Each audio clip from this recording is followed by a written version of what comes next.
been an artist for quite a while now, but I've taken it seriously for like about the past 5, 6 years or so. And I'm originally from Los Angeles, California, now Oh, living nice. in Nevada or Nevada, whichever one. People like to argue how to pronounce it. I'm But from the South. I say Nevada. but yeah, that's so just a little bit about myself. I guess once the question starts rolling, everything's gonna come together. Oh, of course. Well, I brought you in because you do graphic design, you illustrate. Tell me a little bit about your work and what exactly you're trying to do right now as an illustrator. For the most part, I'm trying to enhance my skills now. I've been taking a break from a lot of commission work.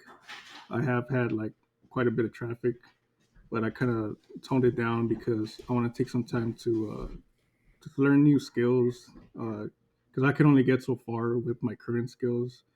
I want to be better at graphic designing, drawing better, editing, coloring, everything altogether. Kind of establishing who you are, like what's your style, what's your brand, I guess. Yeah, because I originally like I never went to school for this or anything. I just one day I had quit.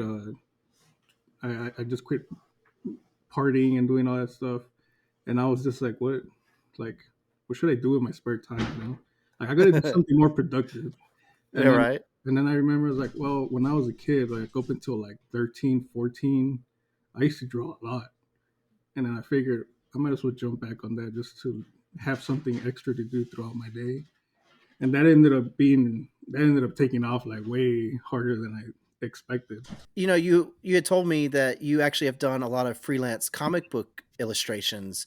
What's that like for you, and how did you get into illustrating comics? Well, at first, I needed more reference material.